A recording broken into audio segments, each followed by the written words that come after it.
All right. Uh, Welcome. Sorry about the little delay. So I'm also probably going to talk even faster than normal to try and catch us up, I suppose. But welcome to Sunday Night Live with Humanity First Movement. And tonight we're really excited. We're going to have a question and answer with Daniel Blackman after we go through some of our introductory stuff, who is the third very important runoff race happening in Georgia that nobody is talking about, but should be. So we'll be excited to learn more about that. So I'm just going to go through some upcoming events, a quick little update from Massachusetts and what they're doing for cash advocacy, some links and stuff. You can get to these slides and everything is clickable. So if there's something you want to get to, just go to the slides and you can click on the link and go there. We're a Humanity First movement, grew out of Andrew Yang's campaign volunteers. So we're just kind of this grassroots power that's trying to grow and push the policies that we believe in. So, we do events like this, support candidates that we think are really important and, bringing humanity first into the future of the US. So that's us. You can get involved with us by hopping onto our Slack. There is a quick orientation video you can watch that talks about some of the different working groups and what we're doing within them. You can come to one of our community events or see if there's a state chapter happening in your state. If you go to our website and click on your state, it'll take you to your state chapter if you have one, or you can come right into national. We hook you up with some people who are also around you and you can try and start a state together, start a state chapter together. Some other important links, if you want to get over on the Humanity Forward Rapid Response Slack or anything like that, watch previous meetings or this one at a later date. But some of our upcoming events are, like I just said, if you go and your state is not currently active, we're trying to reactivate some states. I just hosted a Pennsylvania meeting for the first time this past weekend to try and bring some people out of the woodwork and get going for, really supporting Humanity Forward with cash advocacy, the cash relief advocacy efforts. Or you can also gather up and start your state chapter to work on whatever you think is important to your state, whether it's ranked choice voting, what's important to you as a group. So there will be a presentation about those models and how to get that going next Wednesday or this Wednesday. There's a little bit.ly down there to get some information or sign up for that call at the bottom of the slide. We also have our book club coming up again. We were going to skip it for the holidays, but we somehow ended up with a ton of registration. So we're going to go at it again rather than wait till January. We're looking at the politics industry, which kind of discusses basically what's wrong with the system. It's not a right or a left thing. The system is set up to kind of hinder our ability to push productive legislation forward. And she proposes a lot of great solutions for that. So it's a really great read. And we'll be talking about that book on Tuesday, December 22nd. There's also a Yang Speak interviewing Catherine. So if you can't read the book, you can listen to the Yang Speak and still take part in the conversation and know what's going on. So that's good.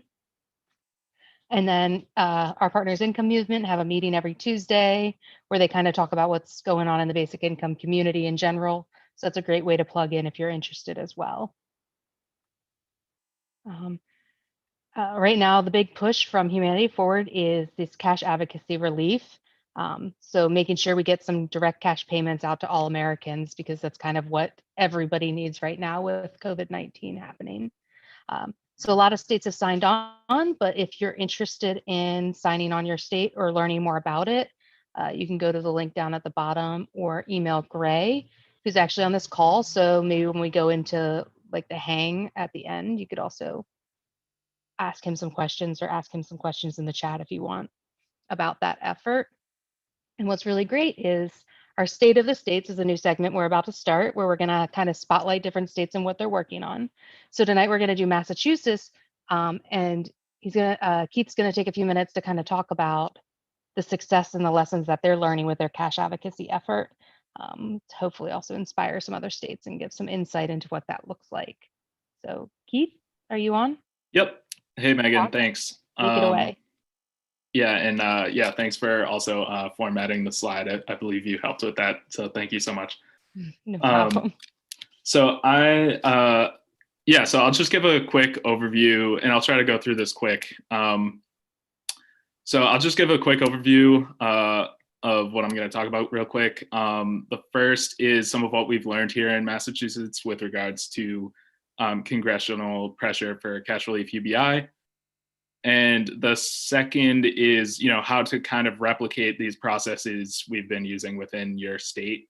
And to help with that, we have some simple templates that you can build out as you see fit. And I'll just, kind of quickly round it out with some general advice from my point of view. You can kind of follow along with, what I'm going through here at that tiny URL that I just dropped in chat. So in terms of lessons that we've learned, of the reps that we've spoken to thus far, those who are already in favor of, or proposed bills regarding cash relief or UBI are, very open to speaking with us, and sometimes without even being prompted with a question, they'll tell us what we need to know in terms of strategy to kind of advance the conversation around this and get their colleagues on board. And this makes sense because, it's helping make their jobs easier. They've been trying to move this legislation along, and the value that we can provide to them is to support them in those efforts. So in terms of some of the strategies that we've outlined thus far, and these are in no particular order, these are from representatives that we've talked with. The first is the creation of testimonials seem to work more effectively than the presentation of data. They've suggested prioritizing contacting newer reps that are looking to establish a political foothold, and contacting younger reps who are, they see as less inclined towards the idea of means testing. Prioritizing contacting lesser known reps because they have more bandwidth to engage with their constituents. And finally, I think this one is really important. They push to, have folks show up to their office hours where, you can kind of build enthusiasm around ideas by having multiple constituents show up to discuss those ideas. So just to stress, like, this is really just a start in terms of the strategies that we've been able to collect. Just some examples, really, like, we're hoping to, get more as we have more conversations with representatives. And, there's so much more to be gained from these conversations as well. One of the big gains is finding leads on who to talk to next. So oftentimes, they'll mention either a representative that they think would be good to talk to, or maybe a researcher that has helped them, draft out their legislation that they've put forward. Also, just, finding how best we can support them in their efforts, gaining resources to recordings or transcripts of hearings on proposed bills, and even potentially contributing to the contents of them. So in one case, we talked to a representative who was open to, us contributing to the drafting of the legislation they were putting forward. So moving on to the second part, like, how do you kind of replicate this in the context of your state? The main thing I would recommend here is, for the sake of expediency, start to work on this on your own, or maybe with one other volunteer within your chapter who's, equally committed.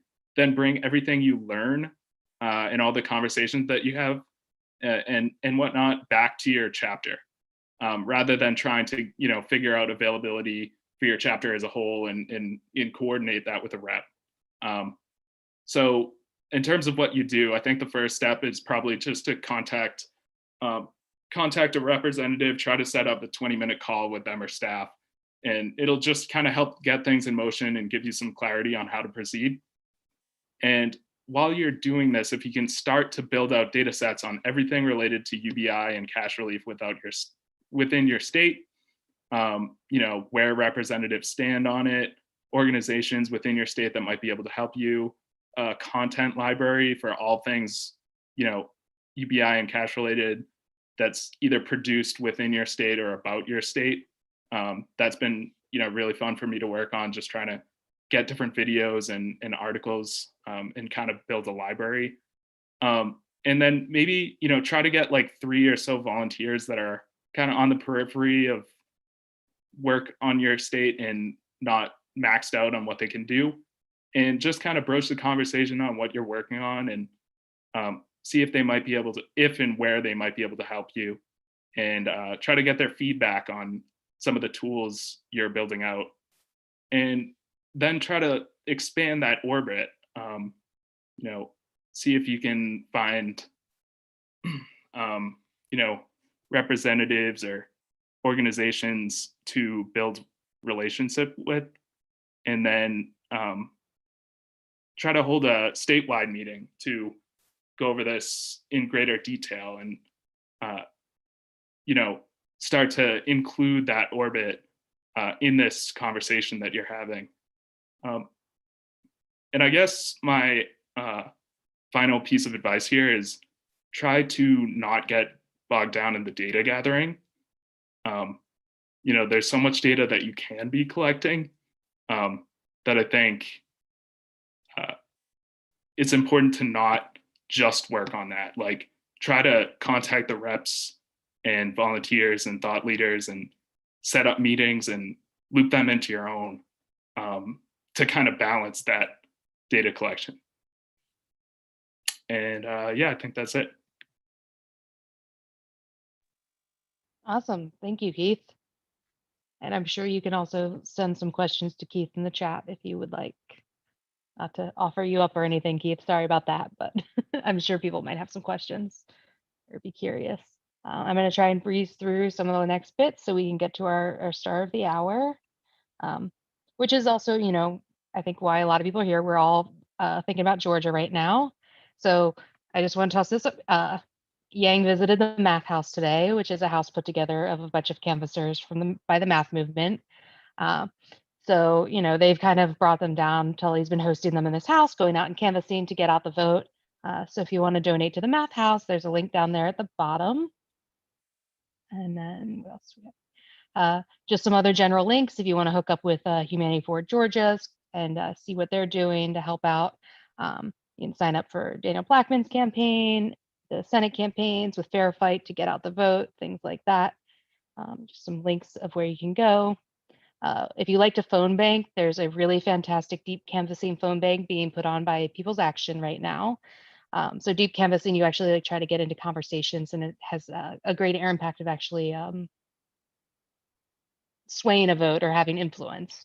So they do that at the moment. It's Sundays 3 to 6, Wednesdays and Thursdays 6 to 9. I believe there's more times later on, though, that amount increases.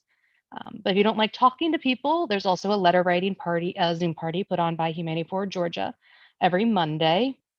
So if you go to their website, to their kind of daily digest where they update you on all the ways you can volunteer, there's a link to join that party there at ga.hfmovement.org/daily. And you can also follow them on any of their social media to kind of keep up to date on what's happening. But anyways, sorry for the delay, Daniel, but we're ready for you. Daniel Blackman is running. He's the third runoff race that's actually happening in Georgia right now, but not getting as much attention just because, Senate. But it's such an important position, the Public Service Commission in Georgia, that actually has a huge impact on people's day-to-day lives. So I figured, would you like to do a little introduction about yourself? I also have this slide from previously, because I just thought that the statistic was great, this 18% versus 5%. It's a pretty alarming statistic. So, wow, Sunday night watching this debate that just ended with Reverend Warnock and Kelly Loeffler was pretty interesting, but I think you couldn't have more eloquently put it out there, as we are the third runoff in Georgia.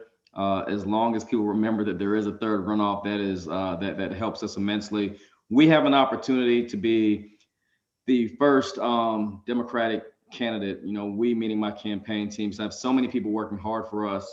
I have the opportunity to become the first Democrat elected statewide in almost 20 years, and it's a privilege. And I think to be on the front line of the climate fight, to be able to fight for those who have high utility rates in Georgia. The slide you just showed, unfortunately, that is very accurate. Georgia has the 5th highest electric rates in the United States, and the 8th highest utility rates overall. What that means is, according to what you just saw, 5% on average in the nation of a person's paycheck goes to their utility bill. But in Georgia, 18% of our paychecks go towards our utility bills for an array of reasons. We have so many charges that are fixed in our costs, from a $30 billion nuclear project to a $500 million coal ash cleanup. There's so many variables that play in to the challenges that Georgians have in keeping up with their utility bills. COVID-19 has shown us more than anything else that we as a nation, but namely the state of Georgia, are not in a position to really have humanity and the people at the forefront of the conversation. So many Georgia families are struggling, like families around the country. COVID-19 has kids at home in rural Georgia that don't have access to wireless broadband. There are a lot of kids in our college system that can't, even though they're working from home, they can't access their lessons. Senior citizens that are working really, really hard to make sure that they have telemedicine. I mean, these things have really crippled Georgia's economy and our ability to recover. So I'm honored. I mean, it's one of those spaces where we were able and fortunate enough to make a runoff. We had 4.8 million votes in our race. We were able to garner right under 2.4 million votes. And we did it off of having a very strong ground game that was a people-centered focus. And we didn't leave anything off the table. We worked very hard to make sure that we addressed the issues that deal with public health, high utilities, wireless broadband. And to be honest with you, we worked to make sure that our message was all inclusive, and we were able to be successful. So I'm very happy to be here. Great conversation. Just got off the road with John Ossoff and Reverend Warnock in 2 counties in Georgia, and we feel pretty energized. Awesome. Thank you so much for joining us. I do just want to open the floor up to questions. We typically try to keep it to, one question per person. And then if we come back around, we can do some second questions, follow-ups later, but we like everybody to have an opportunity. Try to keep your question as brief as possible. So if you want to just do hand raises in the Zoom, or you can do like a hand raise in the chat. Can I make a disclaimer real quick? Yes, go for it. Nothing is off limits. You can ask me about being a candidate. You can ask me about my personal life. I am not playing. I'm so focused on having fun with this runoff. So if it's an energy question, an environment question, public service commission, let's have a good time, guys. Don't look at this as just a Q&A session for a political candidate. I want you to get to know who I am. That is actually the reason for our name is an Ask Me Anything, because we do kind of, I love it. It's I think it's a person's like kind of history and who they are is also just so valuable as well. We don't learn that enough. So I'm excited. I guess the first hand I saw is Rachel. Would you like to start us off? Hi, my name's Rachel Davies. Rachel. I'm here in Atlanta, Georgia, and I work with the local, we're called Humanity Forward Georgia, and we grew out of the Yang Gang here in Atlanta. So I've heard you speak before, and it's like a lot of things click into place, because I'm wondering why my freaking utility bill is so high. And I hear a lot of people talk about that in Atlanta too. But so I'm wondering if you have I was going to ask about your more like details for your plan on how you would like approach that problem or work towards helping people bring their bills down, or I don't know, since you said ask me anything and like let's make it fun. How about like what inspired you to run for public office? All right, so let's start with the latter question first.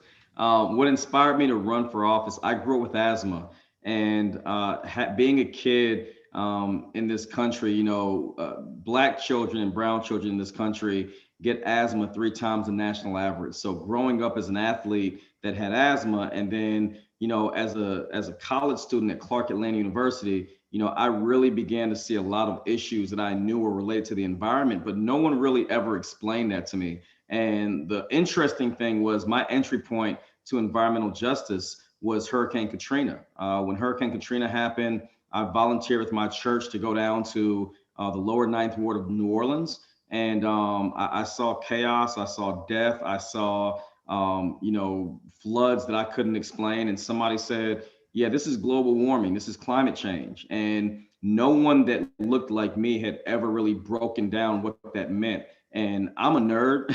I'm the kind of person that will hear something and I will literally bury myself in it until I understand. So I started studying for years, met Al Gore on 2 separate occasions when he released Inconvenient Truth. And I saw space for more voices of color that can help to encourage our community to understand fundamentally what role we play and why we're adversely impacted, why 68% of communities of color are within a 30-mile proximity to a coal-fired plant, why our children get asthma at the rates we get, why did Katrina happen, why did the Flint water crisis happen. So I was inspired because of the events that were happening around us that people that looked like me weren't explaining. And then in 2015 I was invited to the Vatican for a really amazing climate convergence where we were able to witness the Pope give his encyclical on climate change ahead of the Paris Climate Accords. And once I got bit with the global bug of fighting the climate crisis, I realized that I had to do something locally. So that was my entry point into running for Public Service Commission. Your other question about lowering utility bills is more of a complicated question because the Public Service Commission in Georgia consists of 5 members. All 5 are Republican. All 5 take money from the utility companies in which they regulate. And there's a quote that says it's hard to get a man to understand a thing when his salary depends on him not understanding it. So we're in a very tight situation in Georgia where our utility company, our biggest utility company, Georgia Power, is overwhelmingly involved in the campaigns and in the inner workings of the policymaking process as well as the regulatory process in Georgia. So there are 3 things I want to do. Number 1, the first step and the biggest hurdle was getting Biden and Harris elected because Vice President-elect Biden has committed to $2 trillion to fighting the climate crisis. We believe we're already in conversation with the Biden administration. We believe that we can help to allocate a certain amount of funds to accelerate a clean energy economy in the state of Georgia. We think that by doing that, we can, have more of an advantage in introducing low and moderate income communities into the solar space and into other renewables that can help not only with public health, but in lower utilities if we can introduce and support community solar.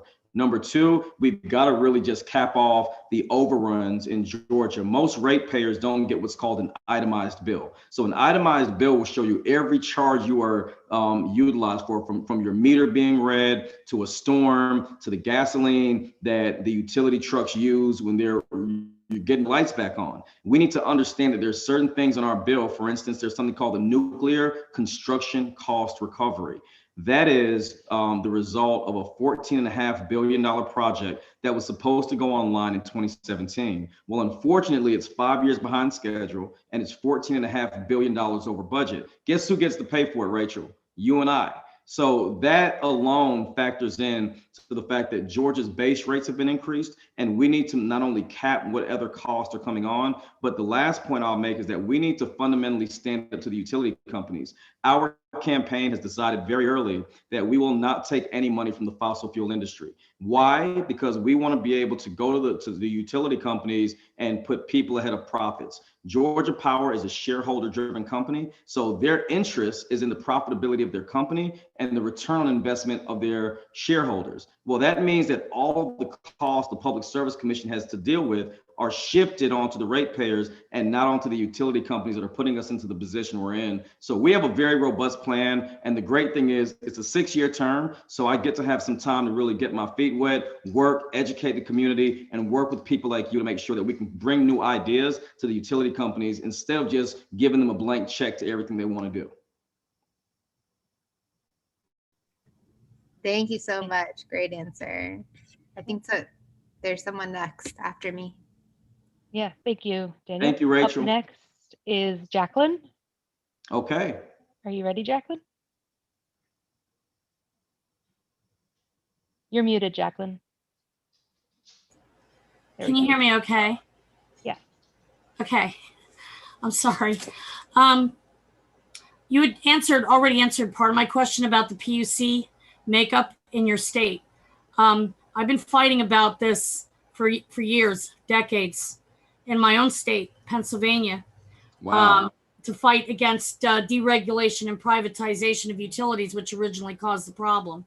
I was a member of CAUSE for 8 years, which fought against this in multiple states, cause being Citizens Action Against Utility Shutoff. One of the questions that I had for you were you aware of the fact that under these deregulatory activities that occurred back in the early aughts and late 90s, that in almost every state with deregulation, part of that allows the utility companies to charge ratepayers a tax, a surcharge tax, but they are not required to then turn that tax over to the state and federal government. They are effectively allowed to tax you and then keep that a tax that's all folded into part of your bill. Have you looked at that? Oh, of course. I mean, you're spot on. You're one of the few people that ever catch these loopholes that allow the utility companies to not only be profitable, but to really pass on their mistakes to the consumer. You know, whether it's fracking in a state like Pennsylvania or it's coal ash cleanup in a state like Georgia. You know, Georgia is the #1 importer and exporter of coal and coal ash in the United States. So we need to understand that when Georgia Power says we need $1 billion more for our nuclear project, they're profitable. I want people to understand this. Georgia Power has not lowered their profit. They have been profitable this year. And not only has our moratorium on disconnections ended, but when the delays happened because of COVID-19 at our 2 new nuclear reactors, which I'll get into a little bit later, what essentially happened was Georgia Power said, hey, you know, we've lost $7 or $8 million because utility companies haven't been paying ratepayers haven't been paying their bill. So exactly to your point, they were able to say that they needed $7.8 million to be recouped, which comes directly from us. So the model in which you're talking about is not new. It's something that utility companies have been doing for a long time. In my state, like Georgia, we have a monopoly. And Southern Company, which operates in Georgia, Alabama, Florida, South Carolina, Mississippi, this company is so big and has so much of a financial stronghold that these loopholes allow them to be profitable. Here's another thing, which is a very deceptive practice that's happening right now in Georgia. Even Aaron Brockovich brought it up. Georgia Power is actually buying up the land where they should be being fined, where coal ash cleanup is needing to take place. They spent $15 million to buy up the land so that they won't be held accountable for the regulatory process. And they have now, with the Sierra Club, had to be taken to court for a judge to try and reverse the $500 million in cost overruns that are now paid by ratepayers. And I want you to really understand that. To her question, ratepayers in Juliet, Georgia have found lead and mercury in their water. If you Google Monroe County, Georgia, in Monroe County, Georgia, they have found uranium in the well water. The utility companies aren't responsible for the cleanup and they're not being fined for it, but the ratepayers are steadily paying out for a mistake they didn't make. So thank you for that question. I'm very aware of it. And it's something that's going to take a lot more than PUCs or PSCs around the country. It's going to take work at the federal level to make sure that safeguards are in place to make sure that these utility companies are not getting over on ratepayers and private citizens. Wow, thank you. Thank you. And Thank I you. feel like there should be theme music like in between the questions. I know there's always that awkward pause of trying to find the unmute button. But that was like, yeah, you're a fountain of information. I'm very impressed. Thank you. So our next I question told you I'm a is, nerd. I read way too much. we're the Yang Gang. We love nerds, so I think you're in the right place. Our next question is Laman. Hello, Atlanta resident here. Hey, Lamon. Hello. So I feel that UBI activism should be closely aligned with climate activism. So thank you so much for being here. Thank you. So in your potential 6-year term, do you think it's possible for Georgia to shut down our last remaining coal plants, especially since towers 3 and 4 Plant Vogtle are scheduled to open in that time? So yeah, do you think it's possible to get off coal? Because I think it's only 5% of our grid. So I'm going to give you the most non-political answer that I can give you, okay? I do not think it's in the interest of the utility companies to make that happen because they're going to hold on to every opportunity they can to get money out of the coal industry. I think fossil fuels have had a death grip on the United States for a long time. I mean, if you even go back to 1968, Bobby Kennedy and Martin Luther King Jr. were killed within 61 days of each other, and they both were fighting for the same thing. Bobby Kennedy had just left Appalachia because he was there in one of the poorest parts of the country because what coal industry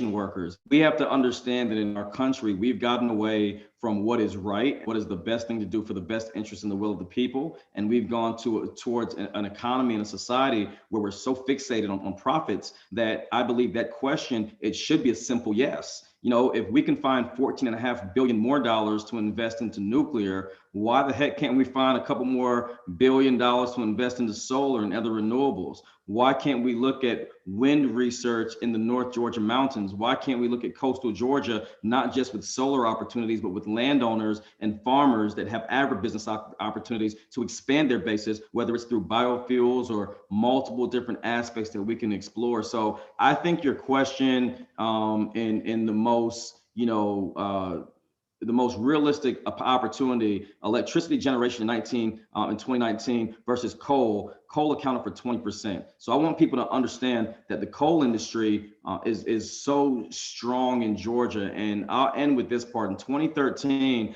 I actually surprisingly worked not only the Sierra Club, not only the faith community in Georgia, but we also worked with the Tea Party. Right. And the Tea Party said, you know what, we agree, there's a monopoly and there's a huge problem. And here's what we all galvanized around. There's something in Georgia called an integrated resource plan, where the utility companies come and they say, look, we're going to give you our 20-year plan for Georgia. Well, in 2013, Georgia Power's plan from 2013 to 2023 had nothing but fossil fuels and nuclear in their mix and natural gas. So I want you to understand that there was not 1 ounce of solar from 2013 to 2023 that was going to be in Georgia Power's mix. That just shows you the power of the fossil fuel industry and their inability to try and relinquish and go towards a cleaner and more renewable future. We were able, fortunately, to get 525 megawatts of solar included. And the way we did that was by building a coalition and making sure we put the utility companies on notice that we have to accelerate it. What I would do as a public service commissioner to help to change that narrative is really maximize on the next 4 years of the Biden-Harris administration, which is why it is so critical to get John Ossoff and Raphael Warnock elected. Senate majority for this administration means we can really turn back some of the challenges that the Trump administration has made for a clean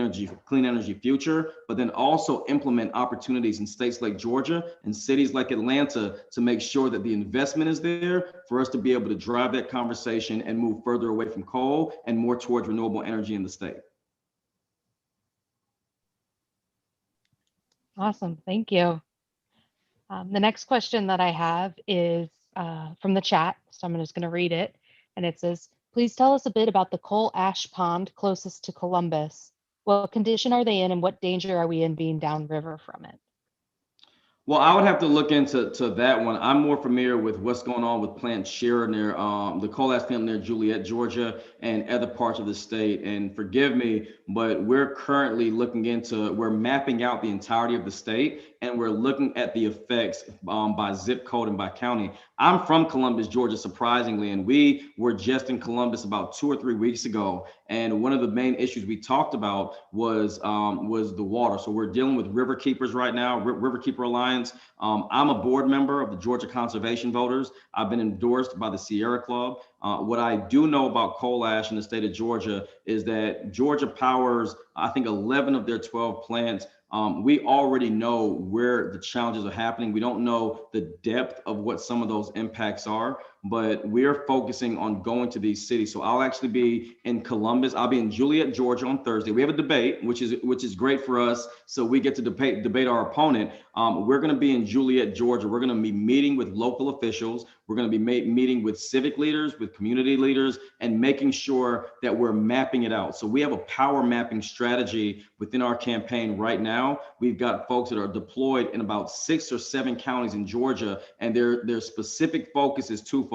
Number one, to make sure that we're mapping out the coal ash challenges, because a judge just reopened that case in Georgia, and we're going to be able to know what areas are going to specifically be able to challenge the $500 million coal ash charge that's been placed on ratepayers. But the second thing, and I think is equally as important, is we want to look at the areas on our map that are in alignment with where the highest numbers of COVID were and what the environmental conditions were in those areas. So what I'll do is put my email in the chat. We'll be in Columbus on the 13th of this month, and we should have the information more detailed as to how Columbus is being impacted. And just to be very clear, I have a vested interest because I'm from Muskogee County, Columbus, Georgia. I went to middle school and high school. My family still has a house there, and it's very important for me to know the impact because the Chattahoochee River is overwhelmingly impacted by these challenges. And we lost federal funding at the end of 2016 and throughout the Trump administration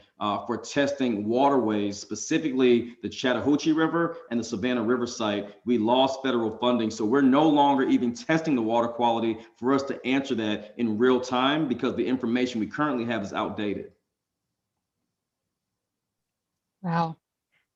Yeah, I think so we get a lot of. I hate, that's one thing I will tell about you to kind of like let you guys know a little bit about me. I hate not having an answer, but the answer I don't have, I will find an answer for and get back to you. But we are dealing with so much information that we don't have access to. And if the folks in Juliet, Georgia, for example, didn't raise so much hell, I'm going to be honest with you. I mean, we may not be at this point where we're able to relitigate and potentially shift those charges back to the utility companies. But the current state of Georgia is we have a very, very powerful utility company that's really making it hard for people like myself to get the information we need because transparency is almost non-existent. Wow. We get a lot of wows and oh my gods in the chat. I don't know if you can see it. I can't see it. I'm but trying to it's multitask fascinating, right yeah.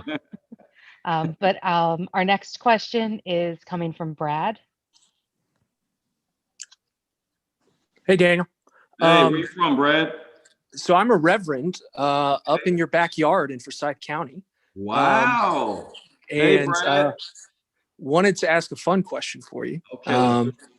Wanted to ask you, for a lot of the people out of state might not know the significance of your previous running. I believe it was in 2016 in Forsyth County as a Blackman, and know this well from working within the county, and was curious how your experience of living in Forsyth, and the significance of that moment, and especially now with the momentum you're gaining, what you learned from that, and what you've learned from your experience of Forsyth County and understanding the great differences in different parts of Georgia. Brad, that is a fun question because I'll say this: we got a chance to be interviewed by Apple and by Oprah to talk about her experience in Forsyth County, because our county in 1987, when Hosea Williams, Coretta Scott King, Dick Gregory, Harry Belafonte, and so many more leaders marched for the Brotherhood March, because as you know, our county was a much different place 30 years ago. And what Brad is talking about to the viewers, I am the first African-American to run for office in Forsyth County, Georgia. That happened in 2016. 100 years ago, over 100 years ago, in 1912, Forsyth County was the epicenter of really a mass expulsion of all of its Black residents. There were 1,100 Black folks that called Forsyth County home in a county that had about 6,100 people. And there was unfortunately a rape and a murder of a white woman named May Crow, and it subsequently caused 4 African Americans to be indicted. One of them was lynched, and the other 3 weren't given a fair trial.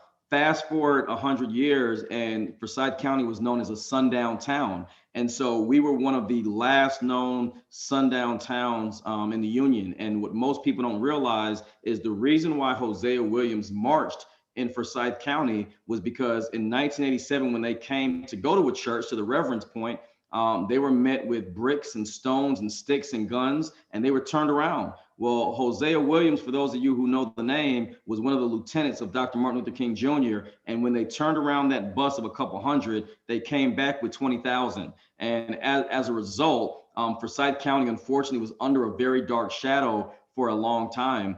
We even have erected the statue of Hiram Parks Bell as early as soon as 2010. In 2010, right, we're talking about 10 years ago, a Confederate monument was erected in the downtown Cumming area where I live. So I want people to understand this is not just something that happened 100 years ago, and the remnants of what this county stood for is still there. So here's what I learned from it. Number one, we're not that same county anymore. I think that there's still challenges in our county. I think we still have a long way to go, but Georgia behind Texas has the second highest amount of counties in the United States. We have 159 counties in Georgia. So living in a very conservative area as the Black progressive guy in the state of Georgia, and living in the backyard of an unapologetically Trump-Pence area, we were able to move that needle. And here's the amazing thing. I ran in 2016.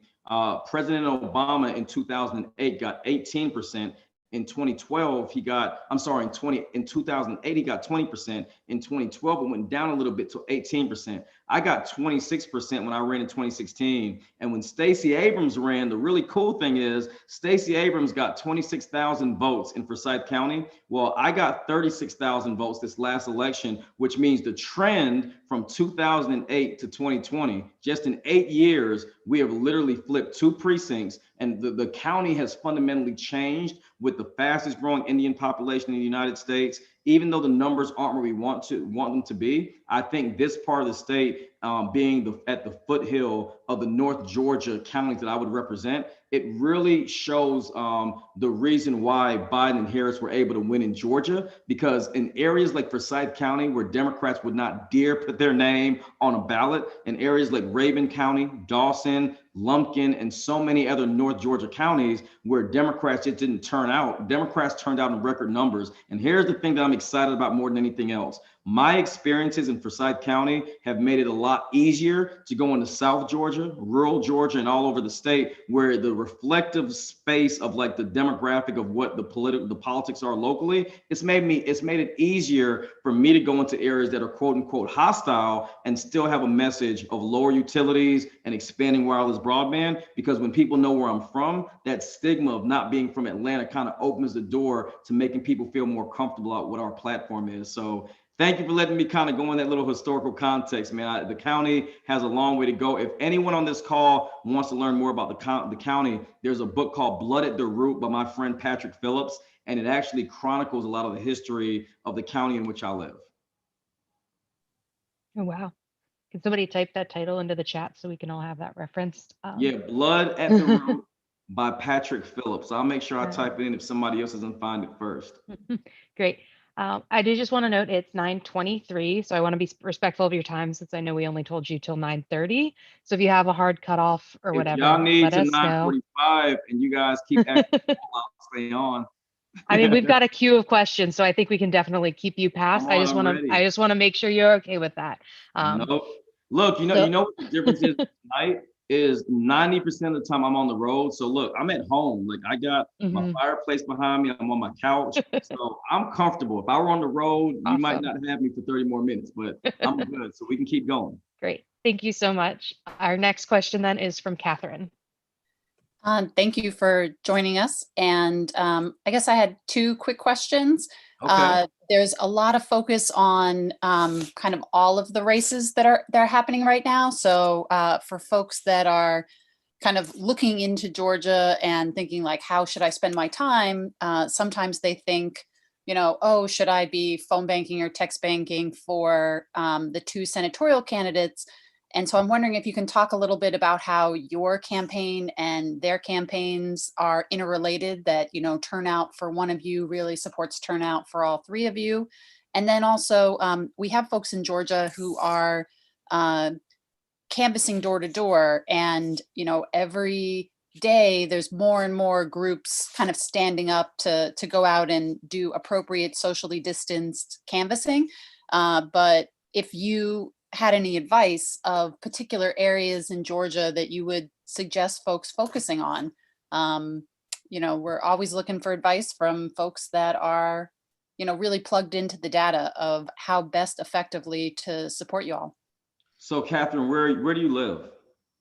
I'm up in Massachusetts, but I'm doing some tech backend support for our Georgia chapter. Okay, well, I was born in Boston. First of all, I was born in Dorchester. And so thank you for calling in from Massachusetts. If you guys can see the map behind me, I pride myself in that map because right here, if my finger's right, that's Georgia, and we went blue. So I'm very excited about the fact that we were able to do that. And here's how we did it. Stacey Abrams gets a lot of credit, and she should. What Stacey has been able to do with voter registration, with Fair Fight, with her leadership around the country, it has really brought a lot of attention to Georgia. But here's the thing, there were a lot of Stacey's in Georgia that helped to do that. And the reason why we were able to be so effective was because people came into our state and they worked in unison with folks that are here on the ground. And don't let me forget, because I'm going to start with the last question and go back. So don't let me forget to talk about the comparison between the Senate races and our race. So what we did in Georgia was we fundamentally built out, because the Democratic Party of Georgia as a whole, they had not done as good of a job statewide. So the way Georgia is, we have something called OTP and ITP, right? ITP is just in the perimeter. So the metro Atlanta region consists of about 22 counties. So Atlanta is what most people, when they come to Georgia, most people come into Atlanta. The city itself is 500,000 people. The metro Atlanta region is 5 million. So the way the Democratic Party strategy has been is they believe that if you focus on, Fulton County, DeKalb, Clayton, Henry, Cobb, Gwinnett, counties like that where there are high minority populations, then you should technically be able to win every election. Well, here's the problem in Georgia. In Georgia, we had over 700,000 registered inactive voters. So what we were able to do was we were able to start targeting some of those areas by doing outside the perimeter work. Remember, ITP means inside the perimeter, which is Atlanta and the 22 counties. Outside the perimeter is everything outside of that space. So the way we were able to be effective with our race, particularly to get to a runoff, was we basically looked at the state of Georgia and we looked at areas that Democrats pretty much were told that were off limits. Because we knew that if we can get margins in areas where Republicans, for example, like I'll give you one county, Liberty County, Georgia, on average had 13 or 14,000 votes in an election year. Why? Because even though there were Democrats and progressives down there, Democrats in metro Atlanta regions and statewide usually wouldn't go to Liberty County because it's just not an area where you're going to pick up a lot of votes to be able to get the margins you quote unquote think you need. Well, Liberty County, Georgia just went from 14,000 votes to 21,000 votes for Democrats in this past election. Now, why did that happen? Because folks in Liberty that never felt like they were important got a visit from Daniel Blackman. They got a visit from Raphael Warnock. So it motivated an extra 5,000 or 6,000 people to show up at the polls. Joe Biden only won the state of Georgia by 12,000 votes. So I want you to understand the importance of picking up 6,000 votes here, 4,000 votes there, 500 down here, 7,000 over there. Those votes add up. So here's what people like you can do. Number one, get out of the way of the people of Georgia. When you come to Georgia and find the way you fit in. I mean this with all due respect, because one of the things that has been a challenge in Georgia, and one of the issues we have right now is that there are groups coming into cities in Georgia and they're completely taking over and they're not including the local voices. So I would encourage anyone that wants to come into Georgia and canvass in a safe way that is mindful of COVID-19, we would encourage you to, one, study the area that you're going to be coming into. And then number two, find out who the local people are that are really doing the work and have been doing the work for a long time. And then just simply ask them, how can we help? What can we do? Would you like us to phone bank? That same question you asked us, phone banking, postcards, direct mail, those are the things that are really helping candidates like myself because, hey, with 2 U.S. Senate races, there's already a ton of support and volunteerism in Georgia. So I think that most people like yourself in Massachusetts has to be able to say from a distance, let's find an organization or two and let's just align ourselves. If you got 10 volunteers or 100 volunteers, find a city like Savannah, Columbus, Macon, Augusta. There are certain cities around Georgia that have high Democratic turnout. The young lady earlier mentioned Columbus, Georgia. In my hometown of Columbus, Georgia, only 60% of the folks turn out to vote. And if we target areas like that with people like yourself, we'll turn out that vote. So here's where I'll close out on that question. The way our race impacts the U.S. Senate races is this. we have a more direct impact, in my opinion, from the polling we've done. We are more valuable to the US Senate races because we deal with pocketbook issues. As I stated earlier, in the state of Georgia, we have the 5th highest electric rates in the United States. We have the 8th highest overall utility rates in the US. So with our race, we can go into areas that are really disenfranchised, and we motivate bases that John Ossoff and Warnock just really can't get to. I mean, these guys are spending $300-400 million on media buys, and we're out there knocking on doors, going into counties where there's only one election precinct. You know, we're going into areas that's really a lot harder, but our ground game helps with up ballot momentum. So we're getting a lot of folks to the polls that are senior citizens on a fixed income. Guess what their light bills went up? You know, those coal ash things we talked about? Coal ash and those polluted waterways have Democrats, Republicans, Libertarians, and Independents. So our effort is bringing more attention to the local level that has more upward momentum to people like Ossoff and Warnock running for U.S. Senate. Thank you. Thank you so much. All right. Our next question is Constance. Hi, can you guys hear me okay? Sure can, Constance. Okay. Hello, Daniel Blackman. Thank you, and to everybody for having us. This is really awesome. I remember when Mr. Blackman was running back in 2015, and so I can vouch that Georgia needs Blackman, and this is a very much a well-deserved work. So my question, so I live in Lawrenceville, Georgia. I grew up in Wrightsville, Georgia, and so I am really passionate about rural Georgia. And so my question is, I'm from a town that still just has one traffic light. Wow. And yeah, we still got one traffic light. It'll be probably maybe about 5,000 population. But many citizens still don't have internet because large companies like AT&T find that it's too expensive to go far out on dirt roads.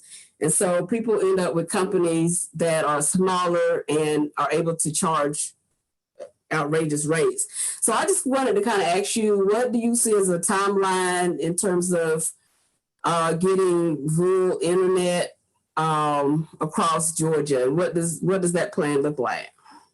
Okay, so one, it's not a priority, and number two, not a priority in Georgia, not me. It's a priority for me. But so here's what I'm going to say, and I want to preface it by letting people know that COVID-19 is one of the worst things that have happened to our country and to our planet.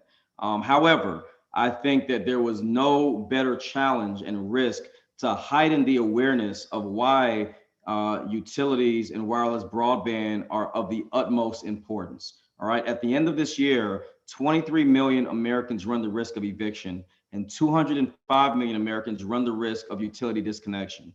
When you consider wireless broadband in Georgia is going to have an overwhelmingly detrimental effect to low and moderate income communities.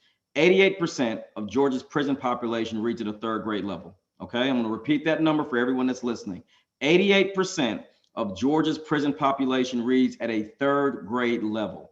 So what we're seeing now with COVID-19 is, one, the unpreparedness of Georgia as it relates to online learning and infrastructure where wireless broadband and high-speed internet are concerned. But secondly, we're seeing the biggest challenge, which is rural parts of Georgia are being left behind faster than Metro Atlanta that can recover faster for 2 reasons. One, because we have the economic and the technological infrastructure in Metro Atlanta. So as we're hit hard like everybody else, Atlanta versus Albany is a much different story. All the business and commerce in Albany is quite frankly leaving, and Albany State University is not as occupied, which is a historically Black college. So there are towns in Georgia that have already been left behind because Republicans have not invested into healthcare across the state. So we've already had multiple rural areas that have been shut down. So wireless broadband affects our access to to first responder services. I just came from a city where the nearest hospital was 40 minutes away, the nearest hospital, right? You want to talk about one stoplight? We've gone into areas where kids have to drive to a neighboring county to go into an area where Wi-Fi is stronger. We have a debate next week in Juliet, Georgia. And the gentleman I spoke to said, Mr. Blackman, we would love to have you down here, but you can't stay in our county for the debate because we don't have access to wireless broadband here, and you'll probably lose your connection at least 3 times during your debate. So he wants me to come down an hour early, spend some time with a small group, and then drive 25 minutes outside of the county just to have internet. Here's how we can fix that. In February of this year, the FCC announced their largest investment in the history of the country, a $20 billion infrastructure investment that would go into increasing wireless broadband in rural America, not just in Georgia, but across the country. The reason why that's important is because we've been waiting for wireless broadband investment all over this country for a long time. Well, the challenge is how and where and when are those funds going to be deployed? That's why the next 4 years of the Biden-Harris administration is so critical, because we can no longer know that these things exist and have people that represent us without bringing that capital into these places. It's just like the agricultural bill. It's a $600 billion bill to expand broadband in rural areas around the United States because our farmers and landowners are being left behind. So the only way we can fix that is by, one, working with the legislative body. Let me be very clear. The Public Service Commission has nothing to do with the investment opportunities in Georgia, because the policies have to be put in place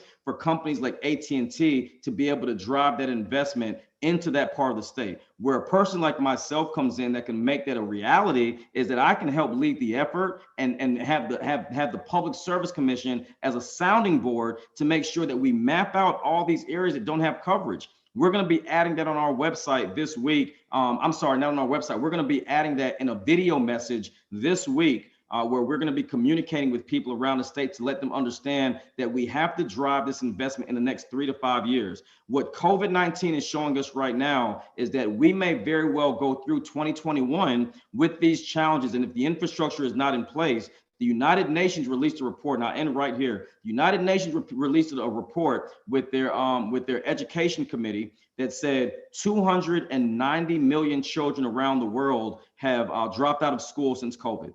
1.5 billion children in the world lack access to high-speed internet or wireless broadband. In the United States, it's 50 million individuals. 9 million of those are school-aged. So we need to fundamentally understand that if we don't fix the broadband issue, in my opinion, in the next 1 to 3 years, we are going to see an impact on our educational system and the preparedness of our children that we have never seen in this country, because we're already seeing reading scores are stable. I just read a report. Reading scores in Georgia and in the US are pretty much stable, right? Depending on where you are. But math and science scores have dropped significantly. So my concern is small business opportunities with wireless broadband, especially for minority and women-owned businesses that don't have the funds to keep up, but then also for our K through 12 education that's being left behind. We'll change that by working to make sure those FCC dollars are allocated in parts of the state in Georgia that are left out, but also work with the Biden-Harris administration to encourage them to make the most of the next 4 years by investing into rural and coastal parts of Georgia and around the country.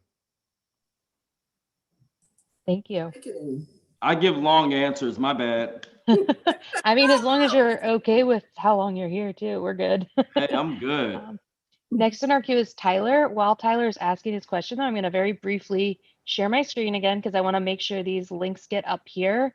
Now that you've heard Daniel talking and you want to support him, here's some links to figure out how to phone bank.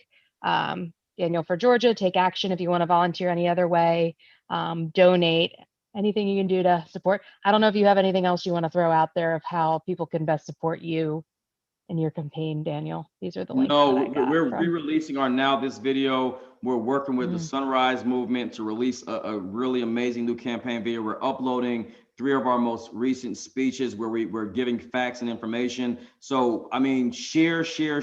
Anything that you see, follow me on Twitter, Blackman DNA on Twitter. I'll put that in the chat box. Follow me on social media and share the information we put out. There's a lot of work that needs to be done. You can see volunteering to go to danielforgeorgia.com/take-action. You can phone bank, you can donate. More than anything else, we need you to encourage those in Georgia to know there is a third runoff. There's the 2 U.S. Senate races, and there's an opportunity for I will be the only Democrat in Georgia for the next 2 years elected to statewide office until we can get our other statewide constitutional officers. So if you want to talk about the significance of this race, talk about 1, statewide representation in Georgia, and number 2, having a position that can be on the front line of the climate fight. So I'm very, very excited and honored to be able to have you guys' support. All right. Thank you so much. And Tyler, you can go with your question. I just want to make sure I got these out here. No problem. Since I know people are getting tired, we might lose 1 or 2 people, but I want to Not make a problem. Sure Hey, Tyler. How's it going, Daniel? Thank you for taking these questions. You're clearly well thought out, articulate, and you came with the receipts. And I honestly would have thought any better if you were Yang Gang to begin with. But I pretty much have a serious question and a fun question. Okay. I want you to pick which one goes first. Let's do the doctor method where they make you laugh before they stick you with the needle. So I'll go with the fun question first. Okay, well, this is totally not related to politics, but where do you think the Atlanta Hawks are going to finish in the Eastern Conference this year? I think the Atlanta Hawks, man, are you in my house or something? Because I'm a Trae Young fan, and I think we have the deepest bench in the NBA right now. So I personally believe that the Atlanta Hawks will make it to at least the second round of the playoffs. I am going to go on a limb. I think we have one of the best point guards in the game. I think Clint Capella gives us some upfront. I'm probably boring half of the audience right now, but I will say this: while I support and love my Hawks, I have been a lifelong diehard Celtics fan because I am originally from Boston, and I'm gonna leave it there. But I think the Hawks will make it to the second round, and I think we can only build and get better because we got a lot of young talent. Good to hear. So Catherine essentially asked my question, but I just wanted to expand on it a little bit because in the general election, you were 2.9% lower than the Republican incumbent. And I just, from my understanding, the way you articulate it, your path to victory is at the margins between each county in order to get more turnout because you have a bipartisan appeal due to, you speaking straight and the facts. So I guess that's more of an open-ended question, but am I understanding your path to victory clearly? Well, I mean, in a sense, yes. So our path to victory is being able to really galvanize the entirety of the state. The Democratic Party strategy for a long time in Georgia was simply focusing on just the Metro Atlanta region. So we know we're going to do good in Fulton County, DeKalb. So basically those cities around Atlanta, we're going to perform well. We get that. We feel like if we can bring coastal Georgia and rural Georgia and North Georgia into the fold, which we've done, we think that we can motivate our folks to come back out more than theirs. I mean, right now, there's, I'm sure everyone watching the news is witnessing this quote unquote Republican Civil War. I mean, you've got Trump just literally came to Georgia and endorsed another candidate to primary our Republican governor in 2 years. You have Republicans that are saying they don't want to come back out to vote. Look, we get it. We're going to let them, do their own thing, and we're going to motivate our base. We think, quite frankly, that Democratic momentum, since the last Democrat that was elected in Georgia was Bill Clinton. That was in 1992, right? From a presidential standpoint. So we think the momentum is going to carry over. Deborah Gonzalez just became Georgia's first DA, a Latina woman DA in the state of Georgia in our history. In Brunswick, Georgia, we just had folks in Brunswick elect a new district attorney after the Ahmaud Arbery killing. So I think there's a certain momentum in Georgia right now that's going to carry on throughout the holidays, and it's going to carry right into January 5th. We feel that if we can make sure that we motivated parts outside of the state, then that momentum can carry on and give us the margins we need. So I would agree with that. And we actually have been endorsed by a conservative radio host in Georgia. We've been invited to 3 Republican groups that are all the way against Plant Vogel. So we're making strides, and I feel good about the opportunity. Awesome, Daniel. Really going to be looking forward, rooting for you, man. Thank you so much. And if anyone wants to email me, because I know we're going to lose some people, but Daniel, Daniel, 4FOR, Georgia, @gmail.com, or you can email me direct at Daniel Blackman @danielforgeorgia.com. And that my last name is Black. Well, you guys can see it. There he goes right there, Blackman. So pretty easy to remember. I just want to check back in with you because we are at 9:45. Everyone who hasn't, everybody got to ask their first Anyone has a question. question, I'll answer it. Okay, I because got we you. have some second questions coming around. So All right, let's do Rachel's it. going to come back and I give you had another dinner already, question. so I'm good. Hey, It's Rachel. me Cool. again. Okay, so do you like animals? And if so, what is your favorite one? And then second, nuclear's come up a couple of times in the discussion, and in the Yang Gang, we're a little bit more open to nuclear. Yang kind of, at least in the big picture, theoretically supports nuclear as part of the solution to climate change.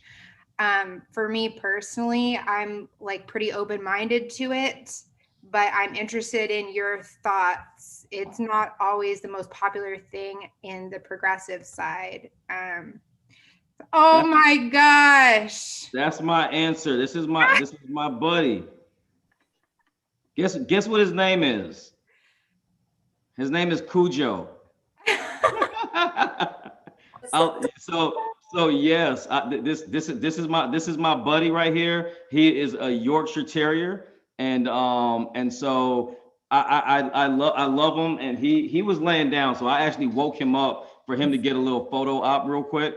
My favorite animal, honestly, like I love my dog. I'm an exotic kind of person. Like I grew up in Italy. My dream is to go on a safari in South Africa at some point. So I'm big on if I had to pick any animal right now, I probably would pick a lion. I'm just fascinated by just nature, and I'm not just talking about like when you go to a local zoo. Like I like nature in its element, right? So I'm big on state parks. I just drove across the country last year and took my family to the what did we go to?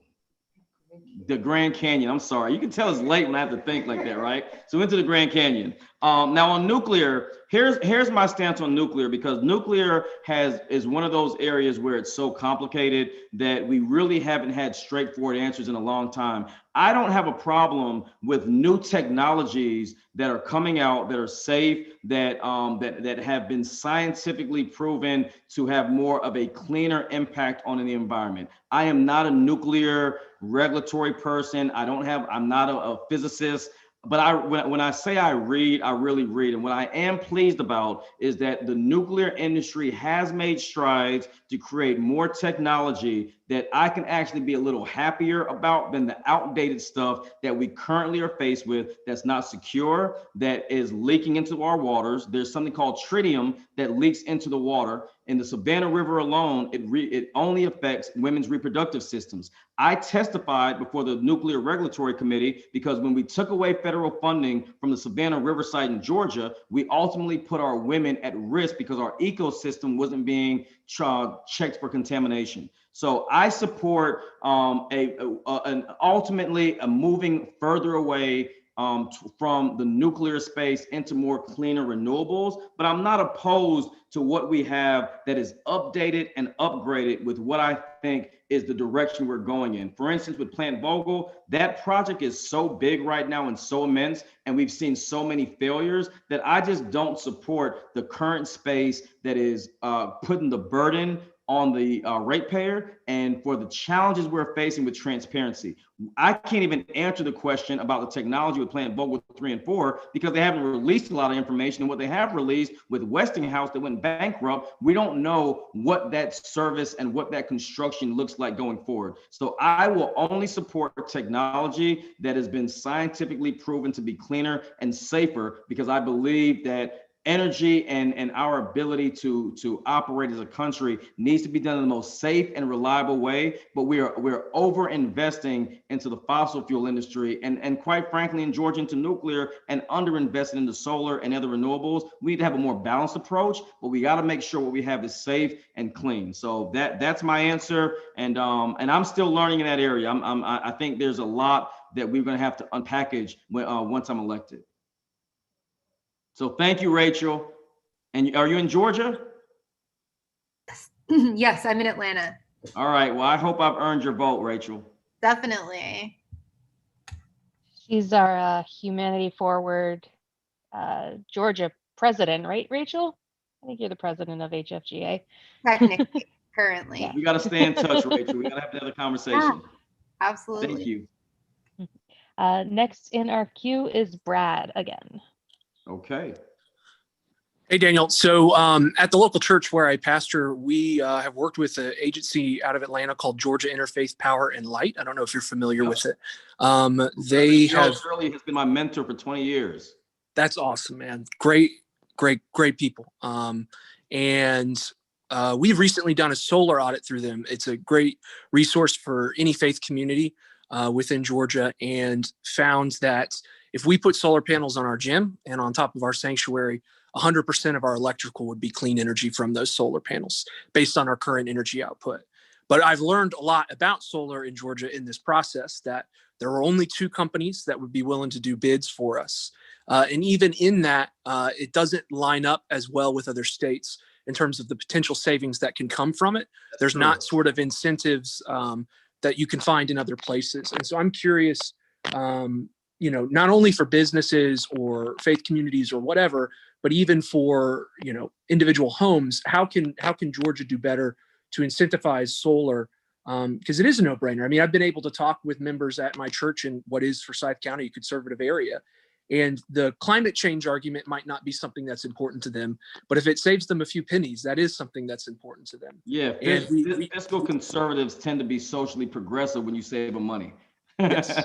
So, I mean, here's what I would say to that specific question. I think it has to be done at the county municipal level.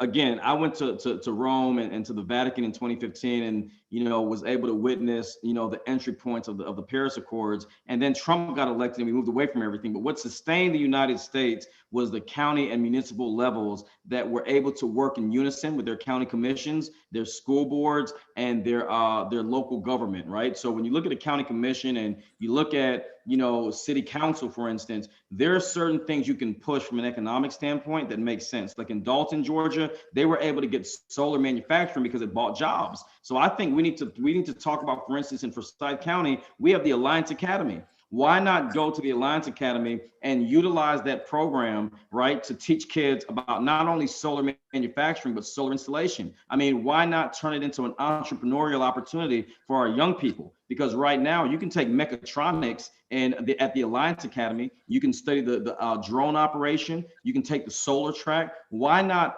elevate those programs and make it a partnership, for instance, with the University of North Georgia? And why not utilize that space with our children and with our college age students, and then work with the local Chamber of Commerce, which I'm a member of? Why not build a coalition that drives the investment? There's a city in Georgia that did that called Athens. They created something called Solarize Athens, and they use the same metrics to let the business community know of the economic, the social, and the public health opportunities of expanding solar. And out of it, they got rooftop solar, and they were able to allow there to be some community mix with their local utility company. So we have an EMC. We're membership driven in Forsyth County. I think we can do some of the same things by, as members, opposed to Georgia Power that's shareholder driven. As members, you and I, let's connect offline. We can probably go to Sony EMC and just say, look, here's a plan. What does it take? Where are you at? And how can we make this work? And then we can take that same strategy when COVID ends, go into our schools, go into our churches, go into our community, and build a coalition around that so that we can expand it. The advantage we have is if you elect me to be your public service commissioner,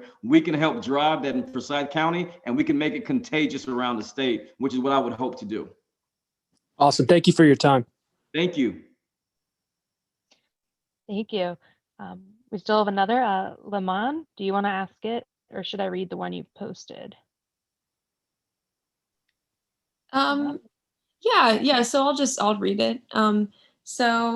The largest solar farm in Georgia is over 1,000 acres, and I was looking at aerial photos today, and it's obviously in an area that's heavily forested, and the forests were cleared to build those farms. And so I'm wondering where you see the balance of keeping carbon sequestering plant life in the ground versus replacing it with solar farms.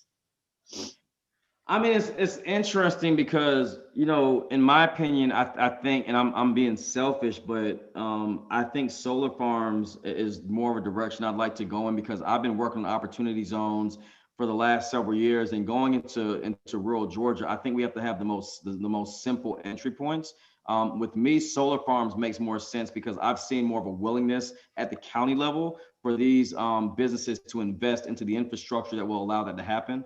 I mentioned Dalton, Georgia, but even in South Georgia, going towards Columbus, there are counties where we have seen solar pop up because the manufacturing is so attractive to counties that are really just economically hit, and it brings jobs. I mean, Facebook, and I forgot the county, Facebook just came and built a 200,000 square foot facility that's powered by solar right in the state of Georgia. And you know what they did? They went and found out what areas they can actually build solar farms to be able to balance out their manufacturing operation in the state. So I personally would go that route because I've just done more research in it, and I think Georgia farmers and landowners, to the point that was just made by Brad, there are a lot of conservative parts of the state that are, quite frankly, very conservative in rural Georgia. We can go to them and we can actually show the results in North Georgia and in Middle Georgia where these solar opportunities have happened. So I prefer the solar farm route. That's what I would support. We actually have a plan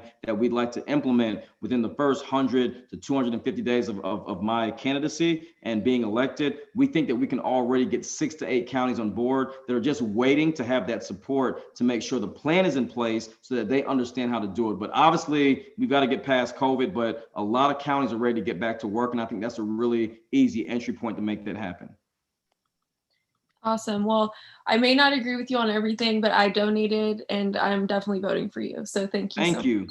And what I would like to do, if you don't mind, my email is danielblackman@danielforgeorgia.com. Please email me because, you know, I haven't read as much on that other area. I think it's really important for us to understand what that balance looks like. And, you know, like I said, I listen and I work as hard as I can to be better once I'm in that position. So feel free to email me and let's stay in touch. Awesome. Thank you. And I think we're at our last question in the queue, as long as nothing else pops up last minute, which is Catherine. Yeah, I'd heard from some of the Georgia folks that you partnered with the kind of Tea Party in Georgia on a particular initiative. So I'd love to hear a little more about that, like that particular issue and just your work kind of bridging political divides. That is a great question to ask and a great question to end on. In 2010, right at, I would say, the height of some of the challenges of the Obama administration, we all know that the midterm elections in 2010 was very divisive. And the Tea Party Patriot movement, especially in Georgia, was one that grew very rapidly. There's a woman in Georgia named Debbie Dooley, who was the co-founder of the Tea Party Patriots. And Debbie and I agreed on one thing. We said we may disagree on 99% of the issues as it relates to our politics, but the one issue that we did agree on was that Georgia deserved a better future that was not run by utility companies and that gave people what we considered a ratepayer bill of rights. So what I did with Debbie and with other conservatives around the state was I made an economic case for why partisanship was important, right? Bipartisanship was important. We felt at that time in 2013 that the utility companies had this 20-year plan that had no solar in the mix.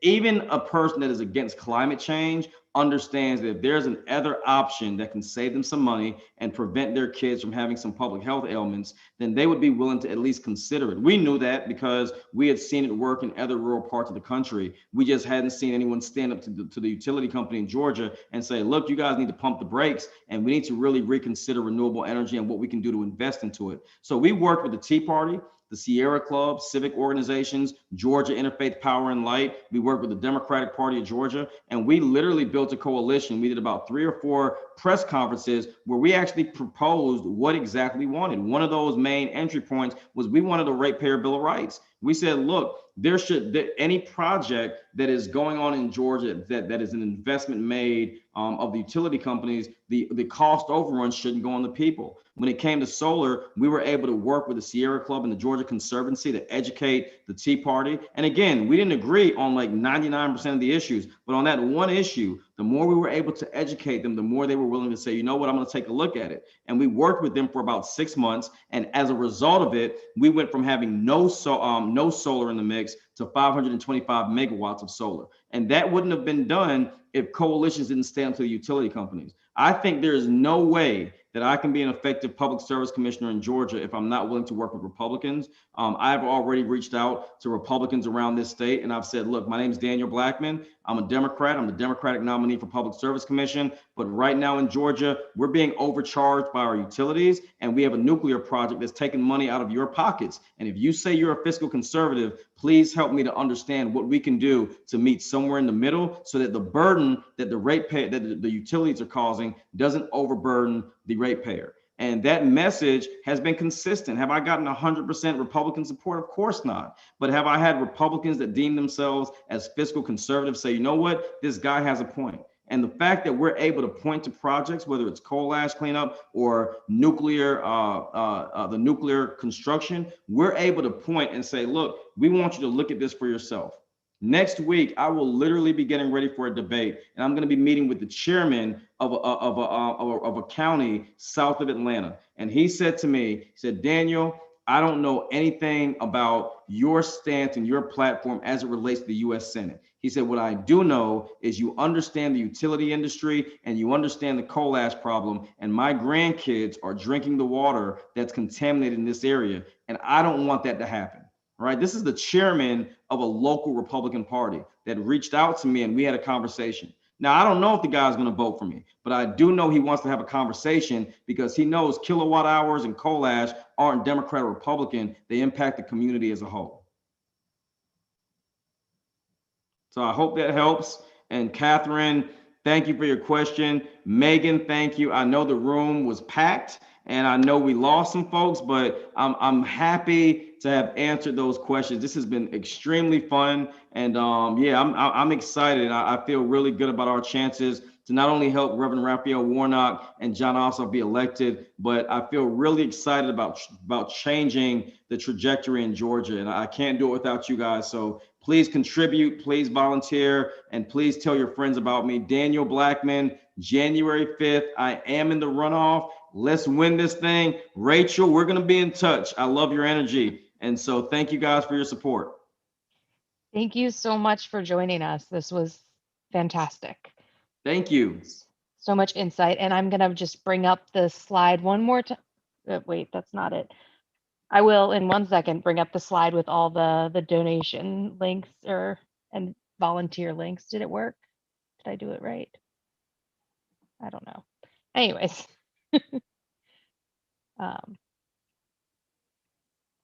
I don't think I did it right. But It's okay. I will bring it up in a second. I'm not very good at the technology part. Yenny has put all that information in the chat. Perfect. And I will put it up on the screen.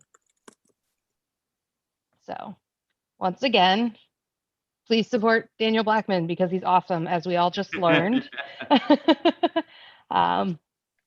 And so I guess I don't know, any last thoughts that anybody wants to throw out there? Some thank you, some applause. Oh no, this was the most what's the word I'm looking for? This was the most comfortable Q&A session I have ever had. So yeah, you guys really outdid yourselves and this was fun. I had an amazing time. Great. Thank you so much for joining us. I also will I usually cut some of this into little blips of what you said so you can also share around some of the awesome responses you gave to us here with other people. Thank you. And we will share them around as well. So Megan and Rachel, y'all about to be my new besties. So we're gonna be in touch, and I really mean that. Please convey to those who watched and those who were able to tune in that I want to hear from you. I'm only as strong as my criticism and my encouragement. So you guys call me if I could be doing something better when I get elected. I want you to make sure you call me and say, hey, here's what you said. We got you on record. So, you know, hold me accountable. Don't just help me get into office and then expect me to do everything. You know, I'm going to need the support of the community and of people like you. So thank you all. Good night. And thank you for allowing me to be your guest today. Thank you so much for Thank joining you. us again. Thank you. Thank you. Bye-bye. Yeah, Paul Glaze is in our Slack, so you know, looking forward to kind of participating in that the coal ash map conversation, and you know, just all of that information makes it so easy to have conversations with neighbors. Yeah. Well, look, Paul Glaze is the man. He's my deputy campaign manager, and Paul and I speak every day, multiple times a day. So look, give him a call, reach out to me, and if you need me to come back before the election, I will most certainly do so. Okay. All right. Thank you. Good night. Thank you. Have a great night. Thank you. And then I guess right before we cut off our live stream, obviously all of our social media handles for everybody follow. And then our next Sunday Night Live will be December 20th, since we are at bi-weekly now. So just a little reminder for that. Are you ready to end the live stream, Yenny? Yep, can do. All right. Goodbye, Thanks everyone everybody. on YouTube.